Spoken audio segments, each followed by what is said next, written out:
Hey everyone, Ron Newcomb here with the Indie Coach podcast, where the creative world and the entrepreneurial world collide together. And so today we're talking with Matt, a filmmaker, and we are just going to dive into some questions and talk about some filmmaking stuff through the creative lens and then through the entrepreneurial lens, kind of landscape of where we're at. And we'll just see where the conversation takes us. Hopefully, it'll be a value add to you. And then make sure you do comment, like, and subscribe. Of course, it helps the channel, but also just lets us know somebody is out there listening, and that would be extremely beneficial to us. So, Matt, why don't I just give you a softball and just talk a little bit about yourself, your background, and how you got into filmmaking and storytelling. Sure. I mean, to be honest, it's kind of funny when somebody says that I'm a filmmaker, but I definitely do make films. But basically, most of my life, I've been a blacksmith or a bladesmith, a sword maker, if you will. Awesome. Since high school, that was kind of my job, and I fell into it. I studied all kinds of different stuff in high school and in my brief stint in college, everything from photography to engineering, architecture, every art class I could get my hands on, all that stuff. Just really like they actually tried to talk me into graduating early in high school, and instead I doubled down on every elective I could possibly take. Just to get that. I enjoyed actually the last few years of high school, and I wanted to like I had a really good art program and a really good tech ed program, and I took every single course that was available. Even took some that weren't, where they like kind of made a ceramics. They made a ceramics 2 class that wasn't really a thing, but I just sat in on the ceramics 1 class, and they whatever. I soaked all that information up. I felt like I thought I knew what I wanted to be when I grew up, kind of thing, but I also had no idea, and I knew that I was into making things. I wasn't sure what it would be yet, but I wanted to give myself the at least the option to explore everything. So I did, and I started basically working with my brother who had an established sword making business in the late '90s, and found that I was really good at it. At that point, most of the things we were making, the designs were very rudimentary, selling at the Maryland Renaissance Festival. And that was it. Basically, just sold for that 9 week run at the Maryland Ren Fair. And the rest of the year, we took fabrication jobs or whatever we had to do. It just really didn't seem like sword making was going to be this viable conglomerate of a business.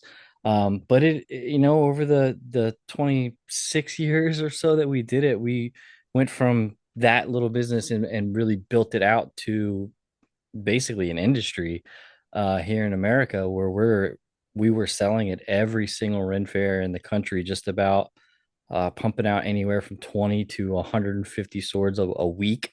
And it Wow. was it was crazy. But along the way, um, I'll try to like I'll try to keep it concise. My story's crazy, but Uh, along the way, around I think it was 2010 ish, um, Defy Media reached out to us and offered us a web show on YouTube called Man at Arms, where we would create iconic swords and the like from video games, anime, movies, and we would make those and just share our process and make these. They were started off around 20-minute videos. Sometimes they got longer, but it was a really, really cool experience. And it wasn't just one guy with a camera. Like Defy was a pretty big production company, and they got some big sponsorships for some of those things. So we would have anywhere between like a 10 to 14 man film crew come in our shop and film us,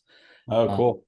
which is really was really cool for me because up until that point, I had kind of gotten away from the photography and some of the other. I mean, I took product photos and things like that in the shop the whole time, but I got away from that mindset of creativity. But I got to see a legit film crew that, like, these guys, they filmed like the show Veep and House of Cards in DC. Basically, if it was a DC high-end production, the guys that were working on my crew were working it. So they were like legit.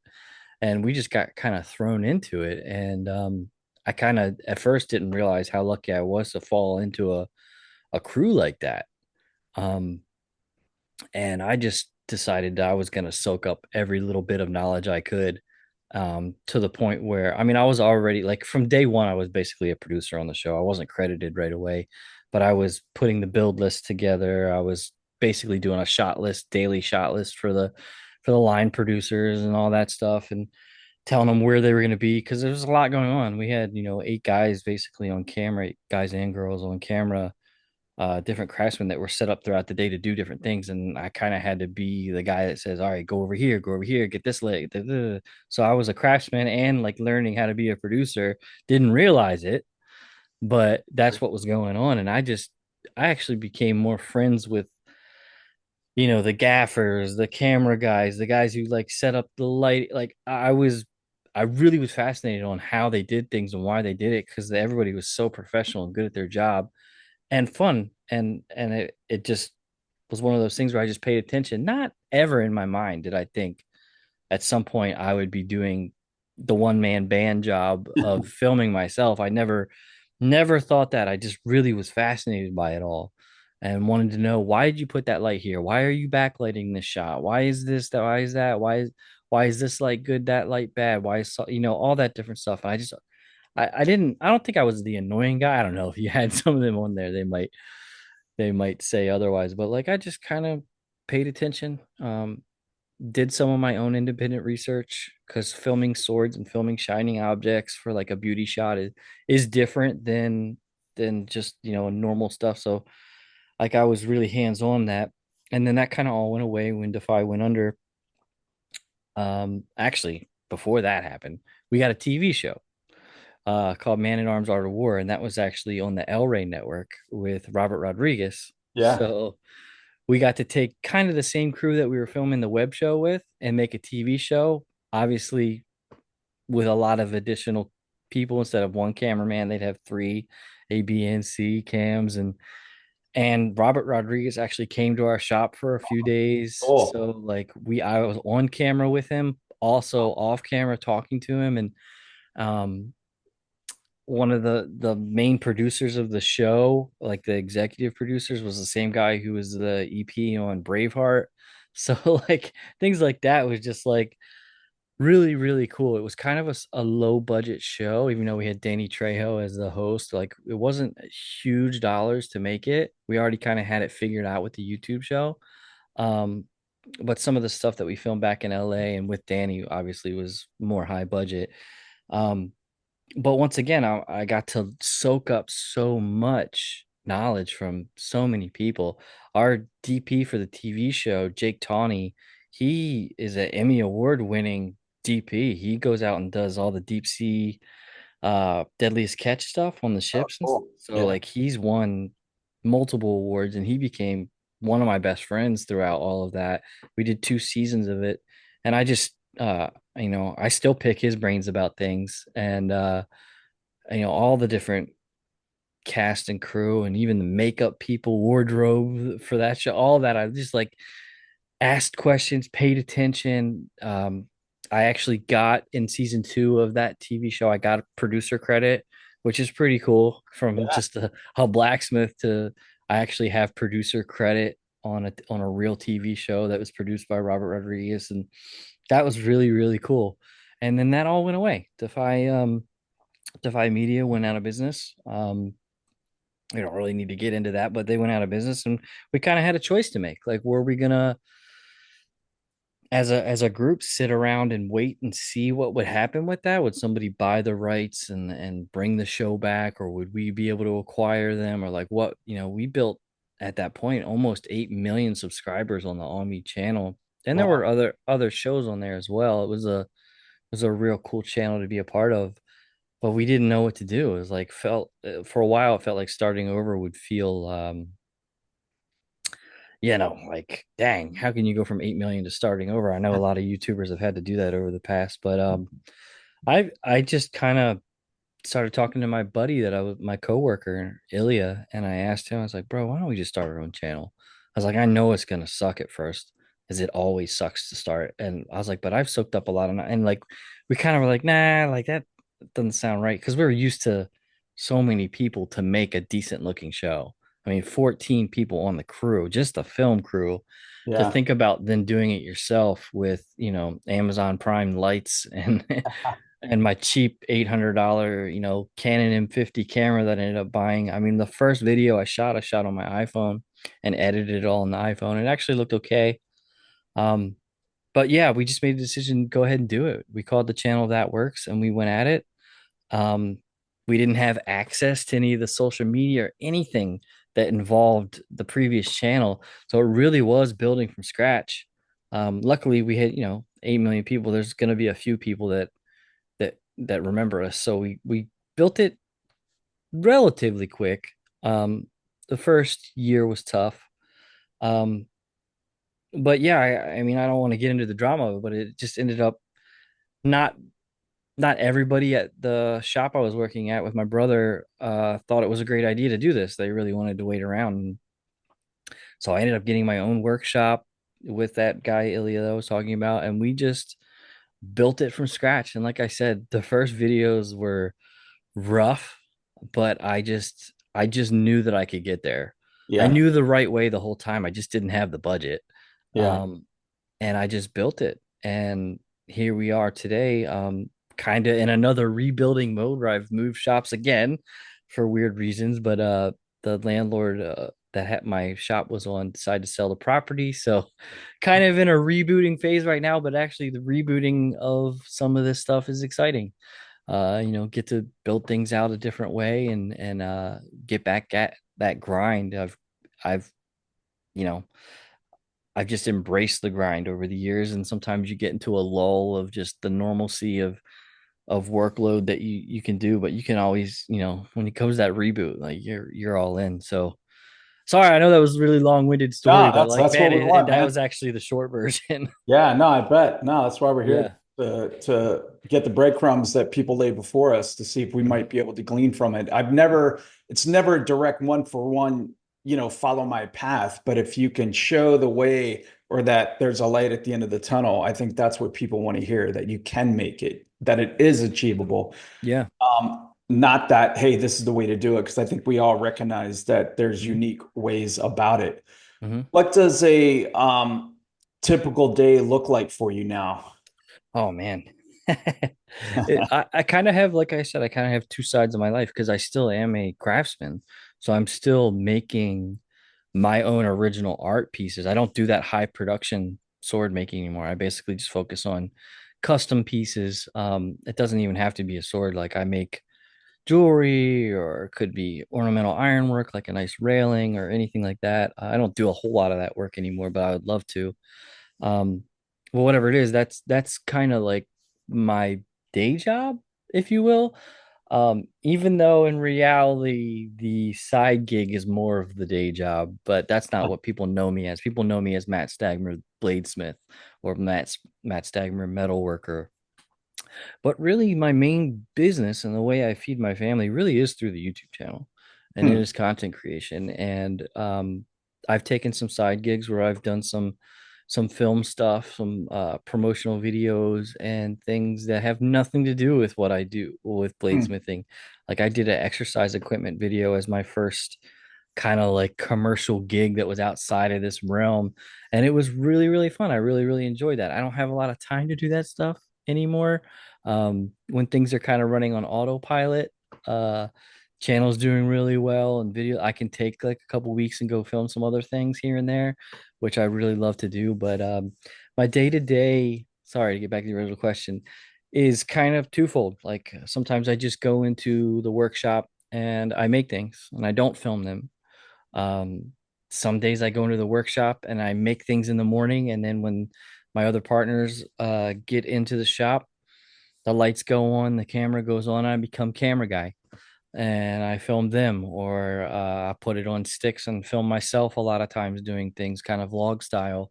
And I found some ways, one part of the story I didn't really say, but like the last year I was basically alone. Like my partner had to leave the shop before I did, so he wasn't there. And my other partner just really wasn't into filming video, so I had to learn how to film myself again on tripods and make that look interesting. Where I do a lot of handheld stuff where I'm doing fancy movements in and out, zoom in and out, really trying to give dynamic motion and shots to make our films stand out. Um, it's hard enough just to film blacksmithing because you got a really red hot piece of metal and that changes your camera settings and everything. So like doing that while it's in your hand, you can kind of adjust things on the fly, but like doing it on a tripod like is a whole nother challenge. And I took about a year and filmed a few videos that way. I don't enjoy it typically. I like in a video to have a couple scenes where they might be on tripod just to give a stationary kind of view from the viewer's point, like, okay, let me focus on something. So I'll pick and choose where I use the tripod in a video.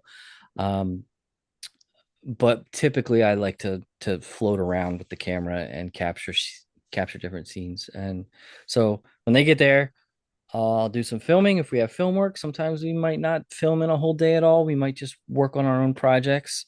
Not everything needs to be filmed for these things too. There are like, hey, here's the main thing. Like you want to see the guard forging, but you might not care about all the filing that goes on to get things where they are. So there might be a full day's worth of work where we all kind of jump our projects forward and then pick up filming in a day or two. So there's that.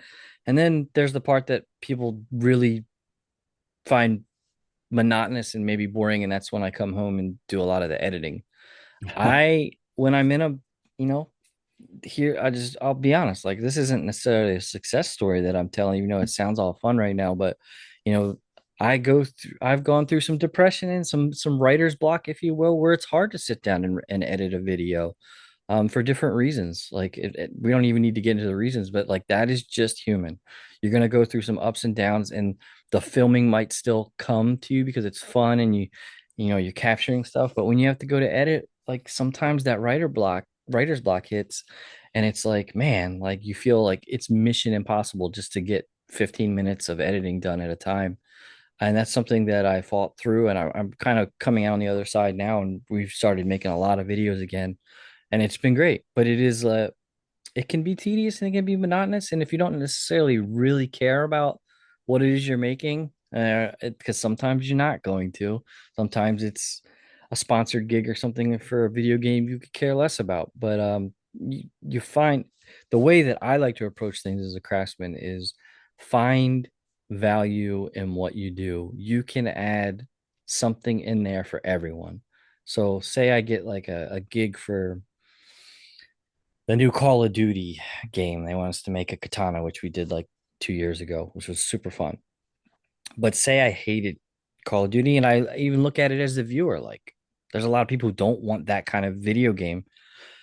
Well, we're gonna, yeah, we're gonna theme the whole video around Call of Duty. Sure, that's what we're paid to do, but we're also gonna throw in some historical stuff, something in that video that shows that we care, and we also are trying to make it for you too, who might not care about Call of Duty, but you really do care about metalwork or just artistry in general. And we're gonna throw that stuff in there so that the video is more broadly appealing to everyone. And that's like same thing as an editor. Like you got to do some of those things for yourself too. Throw some things in that you really want. Try some tricky shot, something that keeps um your attention and keeps your motivation going. And I got to tell you, if there's YouTubers out there, I'm not sure how many YouTubers are gonna or listen. Edit your stuff as quick as you can after you shoot it, because the longer it sits on the shelf, you lose that spark and that fire. And yes, sometimes I sit down and edit something from 6 months ago, and just seeing it again, I do get some of the fire back. But it is really much more advantageous to you to edit it while it's fresh in your head. If you're, Yeah. yeah, it just helps like keep the fire going if you're a one-man band. Yeah, no, absolutely. Totally agree. I think it's important, in fact, to get it in the can quicker because you do start to lose a little lackluster and you're trying to go on to the next project. Mm-hmm. And one of the things I try to convey to people is if you have other people involved, there's a bit of a promise that you've made to them to Mm-hmm. finish the work. Mm-hmm. Finish the work. And if you don't watch it, everybody looks at their edit and go, oh my gosh, what did I do? This stinks, that stinks. But you got to grind through it and finish it. And I definitely appreciate those that know me. I actually have a master's in counseling. And the only reason I bring that up is, um, mental health is something frontal lobe thinking for me. And I had a younger brother who unexpectedly passed away a couple years ago. And before I knew it, I found myself in the deepest depression I ever thought. Mhm. I never knew a human being could go to that place so Mhm. dark. And it's important to kind of keep going and kind of fight through that and know that you will get on the other side. And that's Yeah. what I just trusted. When I was in the middle of it, I was like, I'm never getting out of this because it took like 6 months, which is, I know some people don't want to hear that when you're in the valley. It took about that long for me to come out of it, but I Mhm. just trusted the process of doing the next right thing and not trying to be too hard on myself and just try to move ahead. And before I knew it, it wasn't like one day it was like, oh, I'm out of it. It was like suddenly I could look back and say, okay, I'm now on the other side. Yeah. And I'm grateful about that. And I think a lot of creatives, we do go through that. There Mhm. is a valley experience for a lot of us, and we all love a good comeback story. We all love a hero that makes it on the mountain, but we all recognize you got to go through the valley. Mhm. A lot of creatives, particularly the younger, I know my kids are like this, that kind of the YouTube generation, that's who they idolize and who their stars are. Can you talk a little bit, maybe even sobering, about the YouTube experience and becoming someone, a little bit of some cachet on the Mhm. YouTube forum to talk about that, maybe like even what it took to kind of get there and maybe some misnomers if you have them. Mhm. And I love the fact that you're talking about not just the good but also the truthful and honest. I learn way more from my failures than I ever did my successes. My Sure. successes, I go like, great, and then move on. But my failures, I learned from them. So, Mhm. you I know, almost feel bad for people in the YouTube space that hit a home run on their first video, because you don't even know what you did to get there, you yeah, know? yeah, I've seen that happen where they sure. literally start at the top and like just a slow decline because Yeah. they didn't figure it out. And that's another thing I haven't really mentioned is like, through this whole thing, not only was I studying how to make videos, but I was studying everything I could about YouTube. And I'm not saying you have to do that. Everybody can find their own path. You might have an original take on something and you shouldn't listen to, say, Mr. Beast or vidIQ or any of those people out there that are teaching people how to use YouTube and teaching them how to use the algorithms and all that stuff. Maybe you should just go your route and do something completely original. There's nothing wrong with that. But for me, I wanted to at least know it all, to know what I was up against and to know the tools that I'm using. Obviously, I work with my hands and work with my tools. And really, real quick before I riff about you two, I just want to go back to like the mental thing. So not just like writer's block, like I've called in like video creation, but yeah, like my best friend and basically my brother of 21 years, he passed away when I was in my early 20s, really unexpectedly and horrible, tragic thing. And I used sword making grinding specifically. I would just go to the grinder. I had zero inspiration, but I would do the thing that my hands were already knew how to do. And I didn't try to learn. I wouldn't have been able to learn anything new then, but Mhm. I did what my hands already knew, even if my I head like wasn't that. in the right space. And I literally ground through that time of my life. I put headphones on, put music on, and just did what my hands were. And I just find I'm not saying that's the path for everybody to get out of depression or sadness. I was just agony, agony level of grief, but I'm very lucky that I had that outlet. Um, Not everybody and most people do not have an outlet like that, but for creatives out there that do hit I don't care if it's death or if it's just could just be anxiety or any kind of mental block that you have in life, try to do the things your hands already remember how to Mhm. do and just and grunt your way through it. And maybe don't try to make art, just do some like mid-level things for a while. And Yeah. it really did help me. But I'll get back to the YouTube. Excellent. Yep. Um, for me, it was I wanted for YouTube specifically, there's a lot of little things that I've tried to help people out with and give them perspective on and whatnot. So I can give a little bit of YouTube advice if you'd like. I'm not, Yeah. I mean, so my current, I told you 8 million on the first channel, which I didn't necessarily build, I helped build. This channel is 850,000, I Wow. think. Awesome. Um, and we got hacked last year and lost a fair chunk of our subscribers. We got a Bitcoin hack. So they were like live streaming a Bitcoin hoax for Uh, 2 days. And as I'm like going spiraling through anxiety and stressed out, and that's really where my most recent kind of mental block and depression came from was I basically lost everything I had just built for, and it was only for like 3 days, but like I thought it was gone. And it mm, was cut and it was my fault. There mm, was a fake sponsorship email that I'm usually super careful about clicking any links like that, but they got me. It was really, really good. They posed as people from Sony's marketing, and the email looked good. Everything looked good. And I usually scroll my mouse over and like double check links, but I don't know. I think I was playing League of Legends or video games or yeah. something at the time in the background, just checking my email in between games and Yep. wasn't really paying attention. And they got me. And it I didn't think it would hit me that hard, but it smacked me in the face. That was my livelihood. That's how I actually pay for my bills. Yeah. And it sucked. It really, really sucked. I don't even know how I just got here on that, but that's where the latest valley that I had to crawl out of came from. And I got the channel back.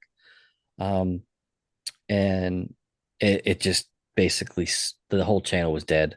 YouTube had like basically paused everything on our channel, and it took a year to just kind of get out of that funk.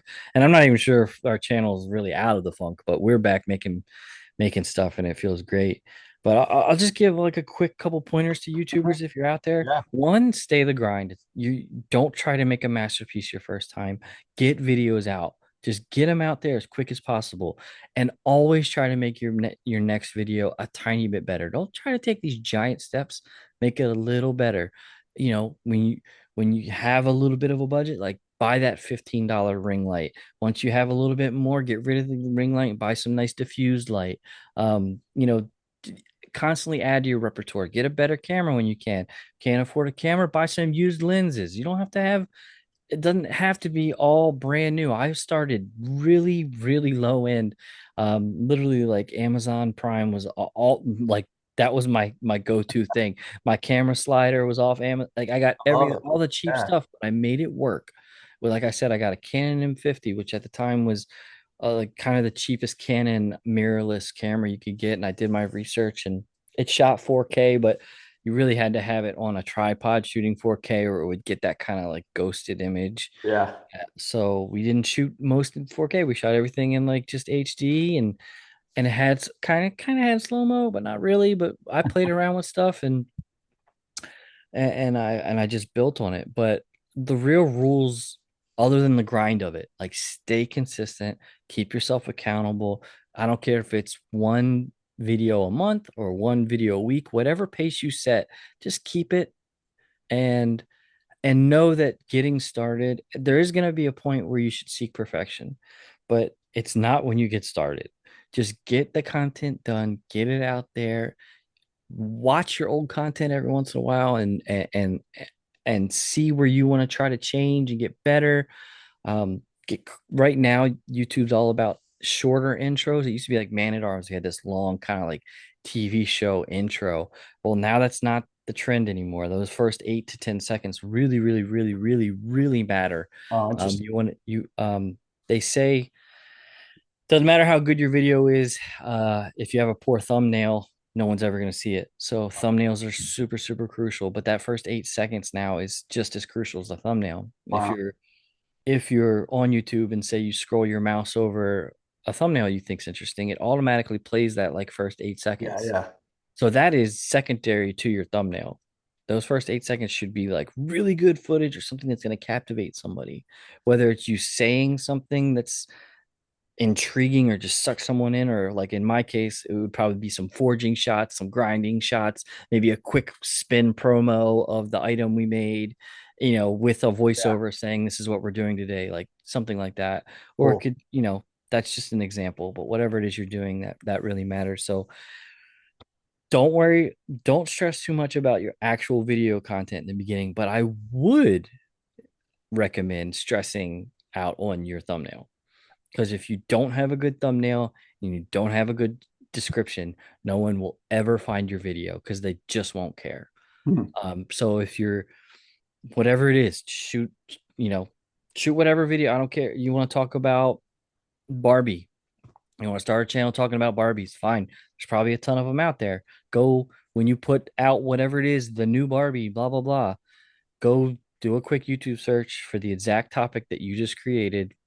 See what the thumbnails look like out there and make something that's, yes, kind of similar, but also will stand out in that crowd. So for me, if I'm making a sword from, let's just say, Braveheart, and I go out there and search William Wallace sword on YouTube, Yeah. I'll see different videos. And it's not going to be people just making it, but it's going to be different, probably historians talking about it, probably some video game that had, but there's going to be that list on the landing page of the different thumbnails.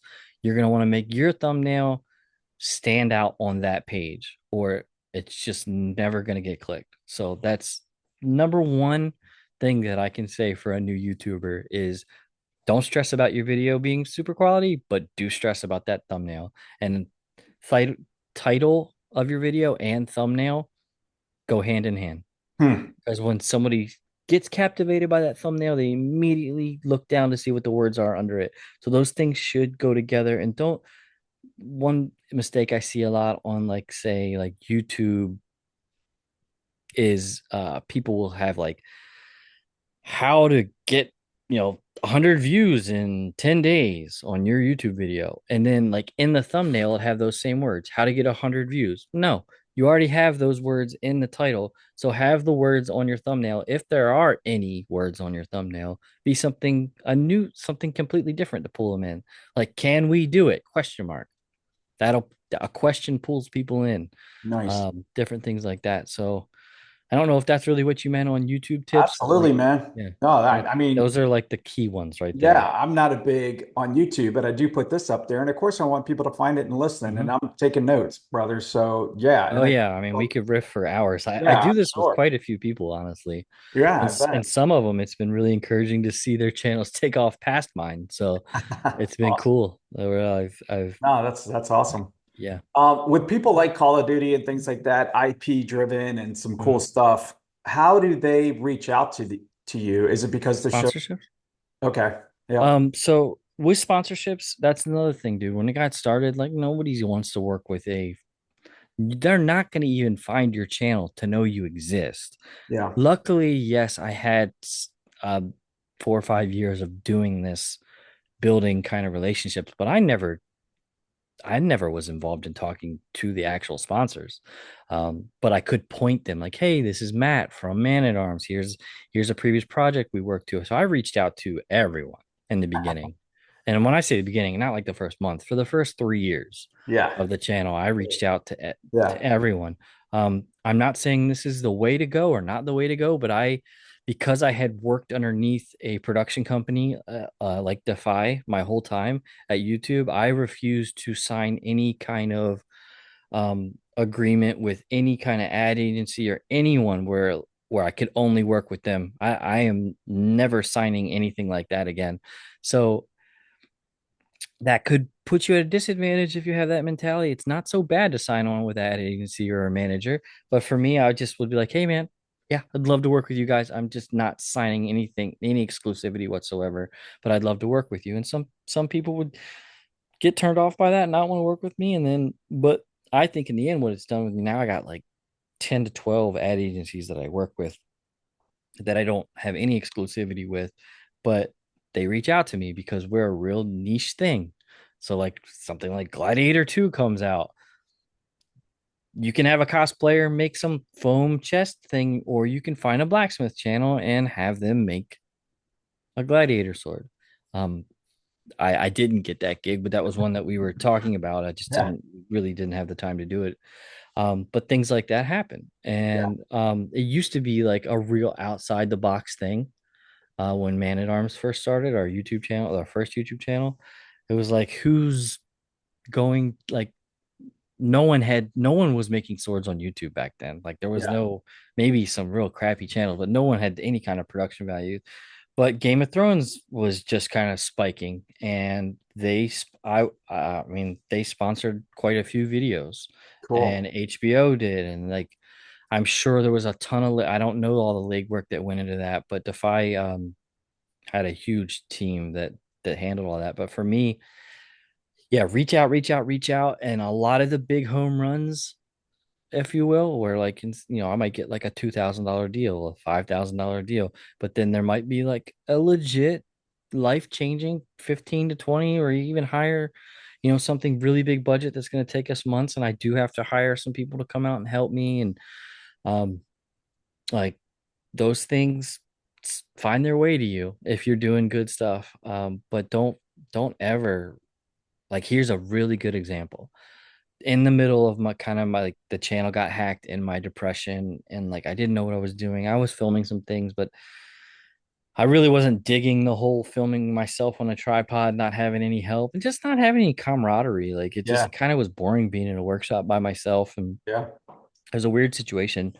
Yeah. I was literally sitting in this chair on a Saturday, kind of editing, probably playing video games, whatever it is I was doing. And my wife said, "Hey, honey, did you know Conor McGregor just released a new beer called Forged Irish Stout?" And I was like, "No, I didn't." And she's like, "And did you know the logo is like the same logo as your Man at Arms logo was, with like a blacksmith hammering?" I was like, "No." She's like, "You should reach out to them." And I was like, "Yeah, whatever." And then she's like, "Did you reach out to them yet?" A couple minutes later, I was like, "No." I was like, "Okay, I'll send them." So Instagram, I just found Forged Irish Stout, reached out, said, "Hey, man, I see your logo is this guy forging, and on the other side of the beer can is this Irish Claymore sword. I'd love to bring that to life." And literally 3 days back and forth with them on Instagram, and they were like, "Hell yeah, let's do it." Oh my Like, God. I didn't make $1 million off that, but I made good money. Got to meet Conor McGregor, Really? not in Wow. person, but Yeah. we FaceTimed and stuff, and we're still supposed to do an in-person video. And Wow. like that's one of those things where it's you are probably not going to land many of those. Right. That was an outlier, and I wasn't doing like an email blitz to a bunch of people at that point. I Right. just Yeah. something my wife noticed. She had liked his bourbon, um, and so when she said it, he was coming out with a beer, it just was like, okay, cool, let's check it out. I know Yeah. Conor McGregor is not exactly the most popular person right now, but it was super cool to work with his team. And It's we ended awesome. up doing a forging demo with them in the middle of Times Square. And Cool. like in this big weird event where it was like a beer event. And then I started doing some forging with them at all these different beer releases at different crazy pubs. Like one was in Pennsylvania, one was in New Jersey, and Wow. it was just a wild couple weeks, and it was a lot of fun. It Yeah. was and that just happened literally just off the blue. I've had some of those where like, hey, there's an energy drink where their logo is a helmet, Yeah. and I was like, hey, I'd love to make that helmet. You think that would be the same kind of story? Just didn't get anywhere. Just never really got anywhere. They just weren't into the idea. And I was like, oh, I thought it was super cool. They weren't. So like you have a hit and misses. Yeah. So I do have building up people over time. I have kind of a line of different ad agencies that know we're out there and have us in their filing system for creatives and whatnot. But Cool. also like some big brands are just gonna get a hold of you sometimes. Like Sony got or Paramount. I mean, Paramount got a hold of us right before the last John Wick movie came Oh, out, and cool. they're like, "What can you do for it?" I'm like, "How many days do we have?" They're like, "4." I'm like, "4 days. We can probably make those nunchucks." They're like, "Make the nunchucks." Made the nunchucks in like a day and a half. Made the video, edited it literally like 18 hours straight of editing. Didn't sleep. Um, and got it out. And I told him, I was like, "Hey, for that kind of rush, like it's gonna cost you," and it did. And sometimes that's great, Yeah. just and that happens. A smaller channel, you're gonna have to. There are these different websites, and some of it's integrated into YouTube now, where like brands will post that they have some sort of campaign, and you kind of just respond to that and throw them a pitch, like, "Hey, I'm a small channel, but here's the budget that I'm willing to do this for, and I would like to do this branded video with you. There's a couple websites, and I got a couple early gigs like that as well. Just for the entrepreneur, the YouTube game, trying to make it your living, Yeah. is the ultimate entrepreneur challenge. And when you think you have something figured out, there's so much more. Huh. Like one thing I kind of ignore or barely do is merch. Yeah. That's irresponsible of me. I should somehow add more hours to my day and do more merch. Right. And I've gotten burned by enough people over the years, different ways, that I'm very Cautious. not just cautious, but like I like to do it all myself. I Ah. take a lot of pride in it. So I don't Ah. really like to work with other Oh, people. I see. Like I like to work with other artists and film them and like Yes, sir. do different crafts and spotlights. But as far as my business goes, like I don't really want any help. Huh. I like that I've done it and built it all myself. So one of my main messages, like I'm not trying to wrap anything up, but like one of my main messages that I try to give people is like, you've heard my story. Was just a humble blacksmith, not even like I didn't even do any cool blacksmithing for the first 10 years, where I was just a kid at a grinder, hogging away metal and bars of steel. But I just kept paying attention to everyone around me. It's like one of those things people say, stay in your lane. Yeah. And I do agree in that. Like, stay in your lane, master something that is like your purpose. If we're all, you're so lucky if you can find that purpose these days. Most people don't. But if you have something unique, even if you think it's mundane, and but you have people around you that say like it's unique about you, some skill, some knowledge, could be history, it could be a knowledge of, you never even know. You could just be an anime nerd and you just know way too much about an anime. Well, that's something, that's a niche. That's something that you, anyway, don't just stay in your lane. Pay attention to the people that are also around you Yeah. and soak up all the information. There's this life is never ending, and there is some things that you can branch out and learn too much of that maybe never be, you may never think is going to be helpful. Um, but that's kind of like the lesson of my life that I did. I just continued learning and I still continue learning and paid attention to the other talented people around me and soaked it up and tried to learn it. Trial and error. Uh, I'm on my way to becoming an actual master bladesmith. Mm. Gaining an actual title through the American Bladesmith Society. Some people already call me a master, but I'm not technically. I don't have any degree. So I'm like kind of working towards that degree right now. Cool. And that's really, really cool.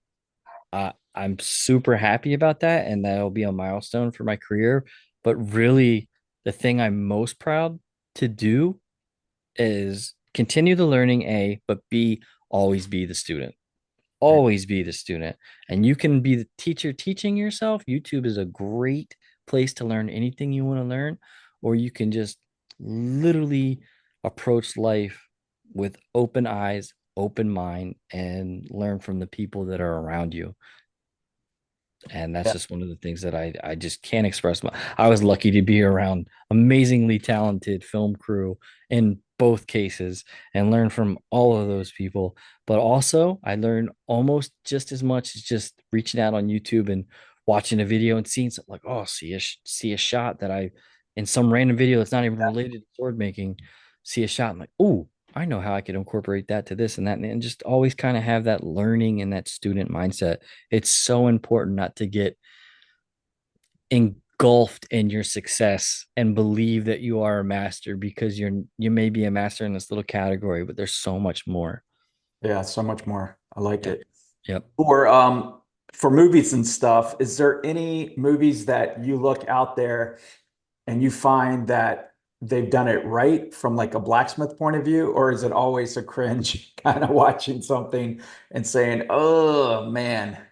I'm not gonna point any fingers, but yeah, it's pretty much always a cringe. Kingdom of Heaven was pretty good. I don't know if you remember that with Oh yeah. Orlando Bloom. Yep. That was pretty good. But even then, like, I don't know why they always do this thing where they're like, heating up a blade, and they always have to quench it in the middle of the forging just to get the smell. I know why, because Yeah, some it's producer was like, "We cinematic. need the slow-mo steam in this," but Yeah, like, no, they almost never care. And you know, that's one of the things where I probably shouldn't say all this, but I will. Hey, why not? Like in The Mandalorian, yeah. Robert Rodriguez, who I have direct connects with, I'm really good friends with his son now. What he directed a bunch of those episodes, and Yeah. like they have the armorer, and like they actually did those pretty well. She went out and did some actual armor forging with my friend Tony Swatton in LA, Oh, and cool. like learned it. So like she knew what she was doing. But I reached out, I was like, bro, if you ever need, I don't care if I have a hood on, a mask on, prosthetics. If you ever want somebody to do any of this stuff for real on camera for anything, just like I would love it. I had the beard, I keep the beard ready to go. You're ready to Anytime go, you want, man. put an apron on me. I don't care what alien or that's kind of a dream of mine to like showcase it. Yeah, but I'd have to say almost 9 out of 10 times blacksmithing is shown in movies Yeah. and TVs is just really bad. It's usually no gray area. It's either like super cringe or like okay. Yeah. Yeah. Yeah.